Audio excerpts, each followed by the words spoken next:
ओम श्री गणेशाय नमः। जय श्रीमन नारायण, जय आदिशक्ति माता।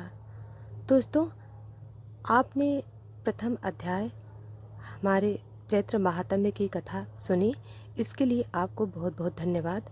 आइए श्रवण करते हैं चैत्र महात्म्य की कथा अध्याय 2। श्री सूत जी कहते हैं, हे मुनिवर, अब तुम्हारा दूसरा इतिहास भी सुनो, जिसमें इस देवी भागवत का महात्म्य में कहा गया है। एक समय की बात है, मुनिवर अगस्त्य जी, जिसकी पत्नी लोपामुद्रा है, स्वामी कार्तिकेय जी के पास गए और वंदना करके उनसे अनेक कथाएं पूछी। कार्तिकेय ने तीर्थ व्रत और दान के महात्म्य में से संबंध रखने वाली बहुत सी कथाएं सुनाई। वे काशी, मणिकर्णिका, गंगा आदि तीर्थों के महात्म्य में विशद रूप से वर्णन किए कर गए। इन कथाओं को सुनकर मुनिवर अगस्त्य जी को बड़ी प्रसन्नता हुई। जगत के कल्याण के लिए परम तेजस्वी कार्तिकेय जी से उन्होंने फिर पूछा। अगस्त्य जी बोले, तारकासुर का संहार करने वाले हैं भगवान, आप सर्वशक्ति संपन्न हैं। अब देवी भागवत का महात्म्य और उसके सुनने की विधि भी बताने की कृपा कीजिए, जिसमें त्रिलोक जननी नित्य स्वरूपा भगवती दुर्गा के चरित्रों का गुणगान किया गया है। उस देवी भागवत नामक पुराण से बढ़कर दूसरा कोई पुराण नहीं है। स्वामी कार्तिकेय ने कहा, हे ब्राह्मण, श्रीमद् देवी भागवत के महात्म्य को विस्तार पूर्वक भला कौन कह सकता है। फिर भी मैं संक्षेप से कहता हूँ, सुनो। जो नित्य स्वरूपा है, सच्चित आनंदमय, जिनका श्री विग्रह है तथा भक्ति मुक्ति देना जिसका स्वभाव ही है, वे भगवती जगदम्बिका देवी भागवत में स्वयं विराजमान रहती हैं। इसलिए हे मुने, इसी देवी के वांगम मूर्ति कहते हैं। इसके पढ़ने और सुनने से जगत के कोई भी पदार्थ दुर्लभ नहीं रह जाते। सुना है, विश्वस्वान मनु के पुत्र श्राद्ध देव थे, उन्हें कोई संतान नहीं थी। वशिष्ठ जी की सम्मति से उन्होंने पुत्र प्राप्ति के लिए यज्ञ किया। विश्वस्वान मनु की पत्नी का नाम श्रद्धा था। श्रद्धा ने माता से प्रार्थना की कि हे ब्राह्मण, आप ऐसा उपाय कीजिए कि मेरे गर्भ से कन्या उत्पन्न हो। तब होता अर्थात ब्राह्मण देवता ने मन ही मन कन्या उत्पन्न हो, ऐसा संकल्प करके वे हवन करने लगे। इसके विपरीत भावना के फल स्वरूप कन्या उन्हें उत्पन्न हुई। राजा विश्वान उस कन्या को देखकर उदास हो गए। तब उन्होंने गुरुदेव से पूछा कि यहाँ आपका संकल्प उल्टा फल देने वाला कैसे हो गया। राजा की बात सुनकर मुनिवर विशिष्ट ध्यानत हो गए। फिर उन्हें मालूम हुआ कि होता इस व्यक्तिक्रम के कारण है। तब कन्या को पुरुष बनने के लिए मुनि ने भगवान श्री हरि की चरण ली। मुनि के तप और भगवान के अनुग्रह से वह कन्या सबके देखते ही देखते पुरुष रूप में परिवर्तित हो गई।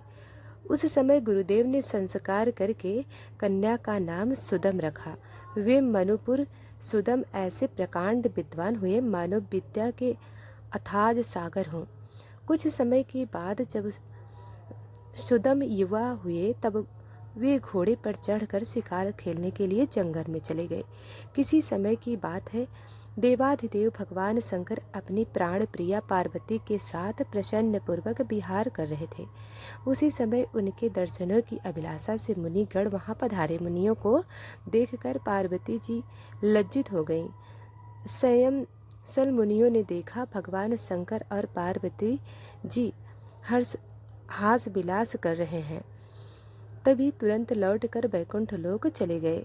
फिर भी अपनी प्रेयसी पत्नी पार्वती जी को प्रसन्न रखने की इच्छा से भगवान शंकर ने यह श्राप दे दिया कि आज से जो भी पुरुष इस वन में प्रवेश करेगा, उसकी आकृति स्त्री में बन जाएगी। उसी समय से पुरुष उस स्थान पर नहीं जाते। सुदीपन वहां पर अनजाने में सासा ही चले गए और जाते ही उनकी आकृति अर्थात उनका शरीर स्त्री का हो गया। उनके साथ ही सभी लोग भी स्त्री बन गए। जो घोड़ा था वह भी घोड़ी के रूप में परिवर्तित हो गया। यह देखकर उस सुंदरी सुंदरी स्त्री को बड़ा आश्चर्य हुआ। अब वह वन में इधर उधर घूमने लगी। एक बार समय की बात है, वह स्त्री बुद्ध के आश्रम के सन्निकट पहुंच गई। उसे देखकर बुद्ध के मन में विकार उत्पन्न हो गए। उसे पाने की इच्छा जाग उठी और वह स्त्री भी सोमनंदन बुद्ध को पति बनाने की इच्छा से प्रकट करने लगी। तब वह स्त्री बुद्ध के साथ हास विलास करती हुई उन्हीं के आश्रम में रहने लगी। कुछ समय बीतने पर बुद्ध ने उस स्त्री के गर्भ में पूर्वा को उत्पन्न किया। बुद्ध के आश्रम में रहते हुए उसे वर्षों बीत गए। एक दिन उसे अपना पहला वृतांत याद आ गया। याद आते ही उसके मन में दुख की घटा छा गई। फिर तो वह वहाँ से निकली और तुरंत ही गुरुदेव वशिष्ठ के आश्रम में चली गई। उन्हें प्रणाम करके अपना सारा समाचार कह सुनाया और पुनः पुरुष होने की इच्छा प्रकट करती हुई उनकी शरणापुर की भली भांति पूजा की और उत्तम भक्ति के साथ वे उनकी आराधना में लग गए। वशिष्ठ जी ने कहा, हे भगवान, आप कल्याण स्वरूप मंगल करता और जटा धारण करने वाले हैं। पार्वती जी आपकी अर्धांगिनी हैं। चंद्रमा आपके ललाट की शोभा बढ़ाते रहते हैं। आपके प्रति मेरा बारंबार नमस्कार है। सुख प्रदान करने वाले कैलाशवासी भगवान शंकर को आपको नमस्कार है। आप भक्तों को भक्ति और मुक्ति देने वाले भगवान नीलकंठ हैं, जो कल्याणमयी कुशल हैं। उन परम प्रभु शिव को मेरा नमस्कार है, जो सृष्टि स्थिति और संहार से के समय ब्रह्मा विष्णु और रुद्र के रूप धारण किया करते हैं, जो वर देने में सदा तत्पर रहते हैं। उन देवाधिदेव भगवान शंकर को नमस्कार है। यज्ञ करने वाले को फल प्रदान करने वाले यज्ञ स्वरूप भगवान शंकर को बारंबार नमस्कार है। सूर्य, चंद्रमा और अग्नि को ही अपने तीनों नेत्रों में स्थापित करने वाले गंगाधर भगवान शंकर आपको नमस्कार है। इस प्रकार वशिष्ठ जी के स्तुति करने पर भगवान शंकर प्रकट हो गए। वे नंदी पर सवार थे। जगत जननी पार्वती जी के साथ ही विराजमान थी। शंकर जी का दिव्य विग्रह करोड़ों सूर्य के समान जगमगा रहा था। रजत गिरी के सदृश उनकी स्वच्छ कांति थी। 3 नेत्र थे। ललाट पर चंद्रमा सुशोभित था। वे अत्यंत प्रसन्न होकर शरण में आए हुए मुनिवर वशिष्ठ जी से कहने लगे, विप्र, वह तुम्हारे मन में जो इच्छा हो वर मांग लो। भगवान के ऐसा कहने पर वशिष्ठ जी ने उनके चरणों में झुकाया और पुरुष हो जाने की प्रार्थना की। तब प्रसन्न होकर भगवान शंकर ने मुनिवर से कहा, यह 1 महीने पुरुष रहेगा और 1 महीने स्त्री। इस प्रकार भगवान शंकर से वर प्राप्त करने पर वशिष्ठ जी ने जगत जननी भगवती पार्वती को प्रणाम किया। देवी वर देने में सदा उत्सुक रहती हैं। करोड़ों चंद्रमा के समान उनकी सुंदरता कांति है। उनका मुखमंडल मुस्कान से भरा रहता है।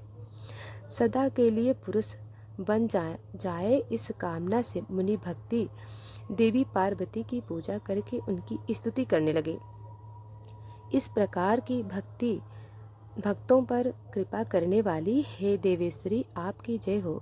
अखिल देवताओं से सुपूजित होने वाली हे देवी, आपकी सदा जय हो। अनंत गुणों की आश्रयभूता देवी, आपकी जय हो। शरणागत अनुग्रह करने वाली देवेश्वरी, आपको बारंबार नमस्कार है। दुख दूर करने वाली और दुख दैत्यों का संहार करने वाली भगवती दुर्गे, आपकी जय हो। भक्ति से प्रसन्न होकर दर्शन देने वाली जगदम्बिके, आपको प्रणाम है। हे महामये, आपके चरण कमल संसार रूपी समुद्र को पार करने के लिए नौका है। धर्म, अर्थ, काम और मोक्ष प्रदान करने वाली देवेश्वरी, आप प्रसन्न हो जाइए। देवी, कौन है जो आपकी स्तुति कर सके? मैं तो बस केवल आपको प्रणाम कर रहा हूँ। भगवती दुर्गा साक्षात नारायणी हैं। वशिष्ठ जी के भक्ति पूर्वक इस प्रकार स्तुति करने पर तुरंत ही प्रसन्न हो गई। फिर दुख दूर करने वाली उन महादेवी ने मुनि से कहा, तुम सुदन के घर जाकर भक्ति भाव से मेरी आराधना करो। हे द्विज, तुम प्रसन्नता पूर्वक 9 दिनों में सुदन को श्रीमद् देवी भागवत सुनाओ। वह पुराण मुझे बहुत प्रिय है। उसके सुनते ही वह उसी क्षण पुरुष हो जाएगा। इस प्रकार कहकर भगवान शंकर और देवी पार्वती अंतर्ध्यान हो गए। अब मुनिवर वशिष्ठ जी उस दिशा को प्रणाम करके अपने आश्रम में चले आए। उन्होंने सुदम को बुलाया और देवी की आराधना करने की सारी बात कह सुनाई। अश्विन मास के शुक्ल पक्ष में नवरात्र विधि का पालन करते हुए मुनि ने भगवती जगदम्बिका की पूजा की और राजा सुदम को श्रीमद् देवी भागवत पुराण सुनाना आरंभ कर दिया। राजा भी वह अमृत कथा भक्ति भाव से सुनने में संलग्न हो गए। कथा समाप्ति होने पर उन्होंने गुरुदेव को प्रणाम करके उनकी पूजा की और फिर वे इस प्रकार सदा के लिए ही पुरुष हो गए। तब मुनिवर वशिष्ठ ने सुदम को राज्य पर अभिषेक किया। अभिषेक करने के साथ ही सुदम प्रजाजन को प्रसन्न करते हुए भूमंडल पर राज्य करने लगे। उन्होंने तरह तरह के यज्ञ जिनमें प्रचुर दक्षिणा दी जाती है उन सब से देवी की पूजा की। फिर पुत्रों को राज्य सौंपकर स्वर्ग भगवती के परम धाम को चले गए। श्री सूत जी ने बताया, जब इस प्रकार की अत्यंत अद्भुत कथा सुनने के बाद भी अगस्त्य की इच्छा शांत नहीं हुई, तब नम्रता पूर्वक उन्होंने श्री कार्तिकेय जी से कहा। उन्होंने कहा कि आप तो देव सेना के अध्यक्ष हैं। मैं आपके मुखर बिंद से यह अलौकिक कथा सुन चुका हूँ। अब श्रीमद् देवी भागवत का दूसरा महात्म्य सुनाने की कृपा कीजिए। भगवान कहते हैं, मित्रा वरुण से प्रकट होने वाले मुने, अब यह कथा भी कहता हूँ, सुनो, जिसके अंश में भागवत की महिमा कही गई हो, धर्म का विशुद्ध वर्णन हो और गायत्री का प्रसंग आरंभ करके उसका महत्व दर्शाया गया हो, उसे भागवत कहते हैं। भगवती जगदम्बिका से इस कथा के संबंध है, इसलिए इसे देवी भागवत कहते हैं। ब्रह्मा, विष्णु और शिव सभी देवता उन भगवती जगदम्बिका की आराधना करते हैं। नाम के एक बड़े मुनि थे। उनकी बुद्धि बड़ी विलक्षण थी। उनके यहाँ समय अनुसार पुत्रोत्साहमु कर्म आदि सभी क्रियाएं संविधिक संपन्न की। चूड़ाकरण और उपनयन आदि संस्कार भी संपन्न किए। महात्मा रतवा के यहाँ जब से उस पुत्र का जन्म हुआ, तभी से वे रोग और शोक से चिंतित रहने लगे। क्रोध और लोभ उन्हें सदा घेरे रहते। माता की भी वही स्थिति हो गई। उसे निरंतर अनेक रोग सताने लगे। वह उदास होकर सदा चिंता में डूबी रहती। अब वह लड़का भी उदंड हो गया। तब मुनि अत्यंत चिंतित होकर सोचने लगे कि ऐसा कौन सा कारण हो सकता है जिससे यह मेरा पुत्र महान दुष्ट हो गया। उस समय उस लड़के ने किसी मुनि की स्त्री को हठपूर्वक छीन लिया था। यह ऐसा प्रचंड मूढ़ था कि माता पिता की शिक्षा पर तो बिल्कुल ही ध्यान नहीं देता था। तब ऋत्विक मुनि अत्यंत खिन्न होकर कहने लगे, मनुष्य को पुत्र ना हो यह अच्छा है, किंतु दुराचारी पुत्र हो जाना किसी भी स्थिति में ठीक नहीं, क्योंकि दुष्ट पुत्र पितरों को स्वर्ग से नरक में धकेल देता है। वह जीवन पर्यंत पिता को केवल दुख ही दुख देता है। कुपुत्र और पाप परायण संतान से पिता कभी सुखी नहीं हो सकते और ऐसे पुत्र जन्म को अधिकार है। उस पुत्र से तो ना मित्रों का उपकार होता है, ना शत्रुओं का उपकार ही होता है। जगत में वे ही पुरुष बड़भागी हैं जिनके घर सुपुत्र होने का अवसर सुलभ होता है। सदाचारी पुत्र दूसरे का उपकार करता है, माता पिता को सुखी बनाए रखता है, और दुराचारी पुत्र से तो संपूर्ण कुल नष्ट हो जाता है। जगत में अपकीर्ति होती है। इस लोक में परलोक में दुख सहने पड़ते हैं और अंत में नरक यातना भी भोगनी पड़ती है। कुपुत्र से तो कुल का नाश हो ही जाता है। दुष्ट स्त्री मिलने से जन्म की सार्थकता भी जाती है। अस्कंद जी कहते हैं, इस प्रकार दुष्ट पुत्र के नीच व्यवहार से दुखी होकर वे श्री गर्ग जी के पास चले गए और उनसे पूछने लगे कि भगवान, आप ज्योतिष शास्त्र के आचार्य हैं, मेरे पुत्र के दुराचारी होने का क्या कारण है, यह मैं आपसे पूछना चाहता हूँ, बताने की कृपा करें। मैंने गुरु की सेवा में तत्पर रहकर विधि पूर्वक वेदाध्ययन किया, ब्रह्मचार्य व्रत का पालन करके उचित रूप से विवाह की विधि संपन्न की। स्त्री के साथ रहकर मैं सदा गृहस्थ धर्म का पालन करता रहा। विप्र, व मुझे नरक का भय सदा बना रहता है।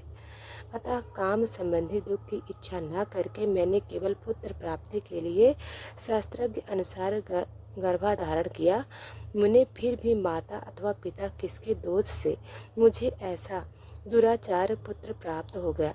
यह दुखदायी पुत्र परिवार में बड़ी अशांति फैला रहा है। ऋषि मुनि की बात सुनकर ज्योतिष शास्त्र के परांगना मुनिवर गर्ग जी सभी कारणों पर विचार करके कहने लगे, मुनि पुत्र के दुश्चिंता है, यही कारण है क्योंकि मुने वही निंदी बेला तुम्हारे इस पुत्र के जन्म समय बीत रही थी, इसलिए तुम्हें दुखी करना इसका स्वभाव बन गया।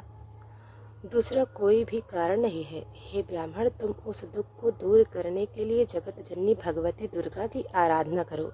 यत्न पूर्वक सुपूजित होने पर वे संपूर्ण दिख शांत कर देगी। और गर्ग जी की बात सुनकर तवाग मुनि क्रोध से मूर्छित हो गए। उन्होंने रेवती को श्राप दे दिया कि वह आकाश से गिर जाए। उस नक्षत्र मंडल चमक रहा था, उधर सबके नेत्र लगे हुए थे। इतने में ही मुनि के साप से रेवती नक्षत्र आकाश से टूटकर कुमुद गिरी पर आ पड़ी। रेवती नक्षत्र गिरने से वह पर्वत रेवत नाम से प्रसिद्ध हो गया। तब से उस पर्वत की शोभा और भी अधिक बढ़ गई। रेवती को श्राप देने के बाद मुनिवर तवाग गर्ग जी के कहे अनुसार भगवती जगदम्बिका की आराधना करके सुख और सौभाग्य से संपन्न हो गए। अस्कंद जी कहते हैं, रेवती नक्षत्र का जो तेज पर्वत पर गिर पड़ा, उससे कन्या उत्पन्न हो गई। जगत में अनुपम सुंदरी होकर वह दूसरी लक्ष्मी की तरह शोभा पाने लगी। रेवती के तेज से प्रकट होने वाली उस कन्या पर प्रमुख ऋषि की दृष्टि पड़ गई। उसे देखकर वे प्रसन्न हो गए। उसका नाम उन्होंने रेवती रख दिया। महर्षि प्रमुख का आश्रम कुमुदगिरी पर्वत पर था। उस कन्या को वे अपने आश्रम में ले आए और पुत्री की तरह धर्म पूर्वक उसके पालन पोषण की व्यवस्था करने लगे। जब कुछ समय बाद वह सुंदरी कन्या युवती हो गई, तब उसे देखकर कि कौन इसके योग्य वर होगा, ऐसा करके मुनि विचार करने लगे। बहुत सोचने विचारने पर उस कन्या के अनुरूप वर पाने में उन्हें सफलता नहीं मिल सकी। तब वे सामक अग्निदेव की उपासना करने लगे। अग्निदेव प्रसन्न हुए और प्रकट होकर कन्या के वर के विषय में मुनि से बोले। तो दोस्तों, आज की कथा अब यहीं पर समाप्त करते हैं। हम आगे की कथा कल सुनाएंगे। तो दोस्तों, हमें कमेंट में ज़रूर बताना कि आपको कथा कैसी लगी। अगर अभी तक वीडियो को लाइक सब्सक्राइब नहीं किया है तो अभी कर लें। धन्यवाद।